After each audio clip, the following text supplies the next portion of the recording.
Yes 12th arts class बेटा। Chapter हमारा first start कर रहे हैं रिवीजन। सो नोट्स से रिवीजन स्टार्ट करते हैं। कोल्ड वॉर इरा, ये हमने लाइव क्लास में भी पढ़ाया था। कोल्ड वॉर से पहले हमारा सेकेंड वर्ल्ड वॉर हुआ था। तो first and second world war की हिस्ट्री जानना आपके लिए बहुत इंपॉर्टेंट है। फर्स्ट वर्ल्ड वॉर हमारा 28 जुलाई से 11 नवंबर 14 से 18 के बीच में हुआ। इसे हम great war, the war to end all war और ग्लोबल वॉर भी कहते हैं। ये दो पावर्स के बीच में हुआ, allied power and the central power. Allied power में थे Russia, France, Britain, Japan. USA ने ज्वाइन किया था 1917 में। और सेंट्रल पावर में थे ऑस्ट्रियो हंगेरियन एम्पायर, उस टाइम का ये शासन था और ये कंट्रोल करता हब्सबर्ग, जर्मनी, ऑटोमन एम्पायर। ये हमारा क्यों हुआ था first world war? During the industrial revolution. ऐसे एरिया में कुछ स्किल्ड वर्कर बहुत अच्छे थे, बाकी में नहीं थे, तो इनको एक्वायर करने के लिए, कब्जा करने के लिए फर्स्ट वर्ल्ड वॉर हमारा हुआ। इसमें हमारे 3 मेन रीज़न थे। मेन एम से मिलिट्रिज्म। मिलिट्रिज्म मीन्स आर्मी से रिलेटेड, मशीनरी और गम से रिलेटेड। ए से अलाइंस, संधि बना लेना, कि संधि बनाकर हम कैसे जो दूसरे का एरिया उसको कैप्चर कर सकते हैं। जैसे 1882 में उस टाइम बहुत फेमस था ट्रिपल अलाइंस, वो था जर्मनी, इटली, ऑस्ट्रिया, हंगरी का। Next is the I, imperialism. Imperialism means colony बनाना। ये क्या करते थे? अपने एरिया को कैप्चर करते थे। इनका हेड होता था ब्रिटेन। नेशनलिज्म, सिटीजनशिप की भावना क्रिएट करना। Second world war. Second world war हमारा 1939 to 45 में हुआ। ये दो पावर्स के बीच में हुआ, axis power, allies power. Axis power में थे Germany, Italy, Japan. Allies power में थे US, Soviet union, Britain, France. और हमारी एलाइज पावर जीतती थी। एलाइज पावर में कौन कौन थे? US, Soviet union means USSR, United Soviet socialistic Republic, Britain और फ्रांस। और ब्रिटेन और फ्रांस एकदम से फाइनेंशियल पावर ख़त्म हो चुकी थी, तो हमारी दो सुपर पावर उस टाइम में आई बाहर, वो थी यूएस और यूएसएसआर। ये हमारी मेन आगे तक चली। 1945 के एंड में एक्सेस पावर जीत गई, तो दो सुपर पावर हमारी कोल्ड वॉर इनका स्टार्ट हुआ। सेकेंड वर्ल्ड वॉर जैसे ही ख़त्म हुआ तो कोल्ड वॉर स्टार्ट हुआ। लेकिन सेकेंड वर्ल्ड वॉर को ख़त्म करने के बाद अगस्त 1945 में यूएस ने जापान के 2 सिटीज़ हिरोशिमा एंड नागासाकी, उसके ऊपर बम फेंके। हिरोशिमा पर 6 अगस्त, नागासाकी पे 9 अगस्त को। और ये बॉम्ब के नेम भी हैं little boy and the fat man. जब जापान स्टार्टिंग में ही सरेंडर कर चुका है, उसकी पावर हार चुकी है, so why the US government drop the bomb? ये क्यों ये फेंके बम वगैरह? बिकॉज देखो, यूएस गवर्नमेंट ने शो किया कि हम जस्ट इस वर्ल्ड वॉर को ख़त्म करना चाहते थे, इसके लिए हमने ये बम फेंकी। बट एक्चुअल सिचुएशन नहीं है बेटे। एक्चुअल में ये है कि वो अपनी पावर को शो करना चाहते थे, बिकॉज दो ही पावर बची थी, यूएस एंड द यूएसएसआर। दोनों ही आपस में फाइनेंशियल मिलिट्री पावर को शो कर रहे थे। कोल्ड वॉर हमारा वो प्रोसेस है या वो कंपटीशन है जिसमें हमारे दो सुपर पावर मेन आगे आई, यूएस की और यूएसएसआर की। इसमें फेमस क्या है? यूएस वाले थे कैपिटलिज्म पे, मींस एक्टिविटीज़ कंट्रोल करेगा प्राइवेट सेक्टर और मेन एम होगा प्रॉफिट मैक्सिमाइजेशन। और वहाँ पे क्या था? सोशलिज्म, मींस एक्टिविटीज़ कंट्रोल करेगा गवर्नमेंट और मेन एम क्या होगा? Social welfare. डेमोक्रेसी पे था, जनता के ऊपर, भाई आप जैसे मर्जी करो, हमें तो आपके बिजनेस का या काम का प्रॉफिट्स चाहिए। और वहाँ पे कम्युनलिज्म था, कम्युनिटी थी, एक एक कम्युनिटी बनाई, उसमें सरकार का एक बंदा बिठा दिया।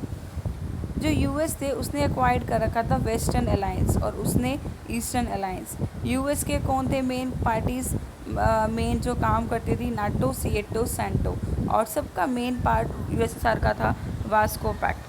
First is the NATO. NATO का होता है नॉर्थ अटलांटिक ट्रीटी ऑर्गेनाइजेशन, ठीक है। ये मिलिट्री अलायंस करवाती थी कि यूएस में मिलिट्री की पूरी अरेंजमेंट करना, कभी भी वॉर हो सकता है, तो मिलिट्री के प्रॉपर सारे के सारे जो ऑफेंसेस हैं वो सारे अच्छे से संभाल के रखना। SEATO, South East Asian Treaty Organisation, ये हमारी 54 में बनी थी, ये डिफेंस के लिए काम करती थी। सेंटो, सेंटर ट्रीटी ऑर्गेनाइजेशन, ये बागदाद पैक्ट भी बोलते हैं, ये अलाइंस बनाती थी कि कोई भी ऐसा एरिया जो मिलिट्री वाइज अच्छा है तो ये उसको एक्वायर कर लेती थी। वास्को पैक्ट, ये वास्को पैक्ट को फ्रेंडशिप के लिए बोलता है, कॉरपोरेशन के लिए बोला जाता है। बिकॉज ये सारे काम करती थी, मिलिट्री वेपन्स का भी, डिफेंस का भी, या हॉस्टाइल फ्रेंडशिप करती थी। मीन्स ऐसे एरिया को अपनी तरफ करती थी जो बिल्कुल ही ना के बराबर था। Logic of deterrence means the power of limit. एक दोनों ही सुपर पावर आपस में लड़ रही थी, भिड़ रही थी, बट एक लिमिट तक। ठीक है, ये 2 मार्क्स का क्वेश्चन आता है। Cuban missile crisis, Cuban missile crisis 1962 में ये आई थी। इसमें हमारे 3 मेन थे, यूएस, यूएसएसआर, क्यूबा। यूएस हमारा का जो लीडर था उसे वो था जॉन बी कैनेडी, और यूएसएसआर का निकिता क्रुश्चेव, क्यूबा का फेडरल कैस्ट्रो। क्यूबा हमारा पार्ट था यूएस का, ठीक है, लेकिन यूएसएसआर ये हमारी स्पेशल फाइनेंशियल हेल्प प्रोवाइड करती थी क्यूबा को। इसका मेन मोटिव था कि क्यूबा को हम अपनी तरफ कैसे खींच सकते हैं, तो बार बार फाइनेंशियल हेल्प देना, मिलिट्री हेल्प देना। क्यूबा बहुत खुश था, तो यूएसएसआर ने क्यूबा के चारों तरफ अपनी प्रोटेक्शन लगा दी, मिलिट्रीज लगा दिया कि हाँ भाई ये हमारा एरिया, हम इसको प्रोटेक्ट करेंगे। ठीक है, जब जैसे ही इसने प्रोटेक्शन लगाई, 3 वीक्स के बाद यूएस को पता लग गया कि भाई ये ऐसा सारी स्टेटमेंट कर रखी है जो कि गलत है। ठीक है, फिर यूएस ने वार्निंग दे दी यूनाइटेड स्टेट्स को, मतलब यूएसएसआर को, कि भाई या तो अपनी जो प्रोटेक्शन है उसको हटा दे, नहीं तो थर्ड वर्ल्ड वॉर हो जाएगा। ठीक है, क्योंकि यूएस जो है वो दिमाग से बहुत तेज था, बहुत अच्छी थिंकिंग कैपेसिटी थी, लेकिन यूएसएसआर के पास सिर्फ पैसा था। United socialistic special Republic sorry. ठीक है, यूएसएसआर में ये था कि वहाँ इसमें 15 कंट्रीज़ थी, US plus 14 other Russia plus 14 other countries. तो ये कंट्री पास पैसा था लेकिन वो यूज़ अच्छे से नहीं करते थे। ठीक है, लेकिन यूएस के पास अच्छा खासा पैसा, दिमाग भी था, तो उसने कहा कि भाई या तो तू उसको दे दे, या तो अपने मिलिट्री पावर को हटा दे, नहीं तो थर्ड वर्ल्ड वॉर हो जाएगा। एट लास्ट यूएसएसआर माना और उसने सारी प्रोटेक्शन हटा दी। ठीक है, फिर जो ये बड़ी बड़ी सुपर पावर हैं, ये क्यों अलाइंस बनाती थी स्मॉलर कंट्री के साथ? First is the whittle resources के लिए, ऑयल मिनरल्स वगैरह के लिए, टेरिशरी के लिए, कि जो भाई हमारी सुपर पावर है कैसे हम उसको अच्छे से लॉन्च कर सकते हैं, लोकेशंस के लिए कि कैसे हम दूसरे एरिया को कैप्चर कर सकते हैं। ठीक है, इकोनॉमिक सपोर्ट कैसे हमें अच्छे से मिल सकता है। Arenas of cold war, cold war के क्या दायरे रहे हैं? कोल्ड वॉर के दायरे मीन्स कहाँ कहाँ और कोल्ड वॉर की चिंगारी फैली है। ये हमारी कोरिया में युद्ध हुआ था 50 से 53 में, बर्लिन में हुआ 1962 में, और कांगडिंग में हुआ से 1960 से पहले। ठीक है, इसी के साथ हमारा आता है नैम, नॉन अलाइनमेंट मूवमेंट। ये ही एक रीज़न था जिसकी वजह से कोल्ड वॉर बढ़ा। ये क्या करता था, दोनों सुपर पावर में जो भी फाइनेंशियली या मिलिट्री से वीक होती, और ये जाके उनको फाइनेंशियल हेल्प प्रोवाइड करता था। अब आप खुद बताओ, अगर फाइनेंशियल हेल्प ये प्रोवाइड करेगा तो कोल्ड वॉर ऐसे रुकेगा ही नहीं, दोनों सुपर पावर में से कोई वीक ही नहीं होंगी।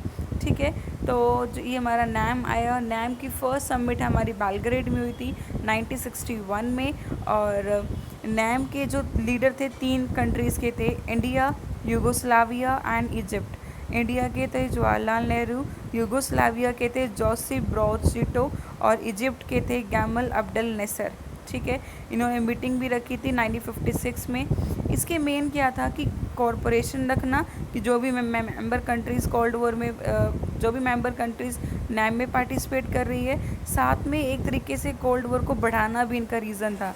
अगर बेटा देखो, एक सुपर पावर वीक हो गई, ठीक है, उसको फाइनेंशियल हेल्प ही नहीं मिलेगी, तो वो क्या कर देगी, सरेंडर कर देगी, अदर पार्टी जीत जाएगी, लेकिन ये उनको हेल्प प्रोवाइड कर रहे थे। ठीक है, और ये हमारे कुछ नेम्स हैं कि जो हमारी ट्रीटीज़ में यूज़ हुए दोनों सुपर पावर्स में। आपको सिर्फ नेम और ईयर लर्न करना है। जैसे LTBT बोलते हैं, लिमिटेड टेस्ट ब्रेन ट्रीटी 63 में, न्यूक्लियर नॉन प्रोलिफरेशन ट्रीटी 1968 में, स्ट्रेटेजिक आर्म्स लिमिटेशन टॉक, ये सब हुआ। ठीक है, non alignment was not isolation.